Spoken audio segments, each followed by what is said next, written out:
Hey there, I want to give my review of the Dogtra 1900S. So we've had this for 2 years. It's been extremely durable and worked really well on our working dog and then our pets as well. So for this demonstration, I'm going to start with just the remote. So to turn it on and off, if you see here on the side, there's a button that you can just press to hold down and it'll turn off, and you'll see how it highlights there.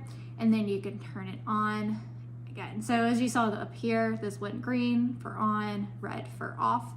And there are different features that you can use here. So there are 2 buttons on the side. The top one up here is your nick feature. So if you press and hold that top button, you'll have a half a second shock. The one on the bottom here on the side, so again, it's on the left side here. If you hold this down, it's the constant button. And what's really nice about this is you can actually control the level that you're doing. So down here, you can see on the display, there is the number. So you can decrease it, you can increase it. It goes up to a crazy high level of 127. We've never had to use past 20 for our dogs, but you know, every dog is different. So certainly test it out in lower settings and see what works best for your dog.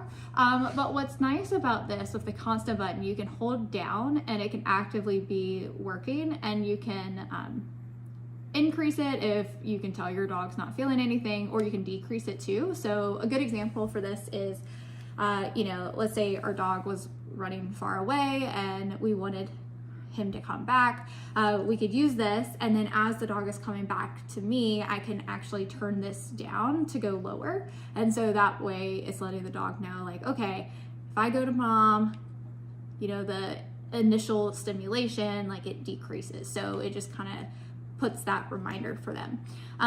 You know, again, we've used this for 2 years. It's super durable, and we haven't had any issues with, you know, the levels or anything on the remote not working. So this other feature on here to show you, so on the front here, this is just a little buzz. So if you heard that, that's just a little vibration that has on the collar. So one of our dogs, we don't even use the nick feature or the constant feature. All we have to do is just a little vibration, and that just works for him. But going to the collar here, you can see it's adjustable. So depending on the size of your dog's neck, you can adjust that. It is waterproof, which is really nice because we do have a lab who loves swimming. And so we could easily put this on him and not have to worry about him getting too far or anything like that. And I will say one other thing that we've really appreciated with this that we haven't really experienced with a lot of others that we've tried is that it is pretty stable. So once you do have it on your dog's neck correct, like, it will stay in place and be secure, versus some that ends up, you know, twisting or kind of comes off it too. So you can see the prongs here, and then right beside the prongs is where you can charge it up. And for turning on and off the collar, you just hold down this blue button, and you can see here the other side, there's a light, so it'll tell you green, you know, when you're turning it on. And then if it's on, you can see it start to blink.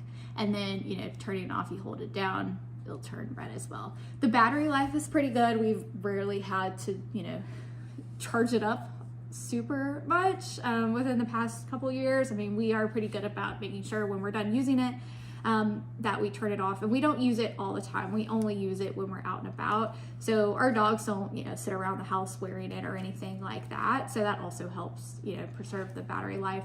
But, you know, overall, we've really enjoyed using it, and it's worked really well for our dogs. So highly recommend.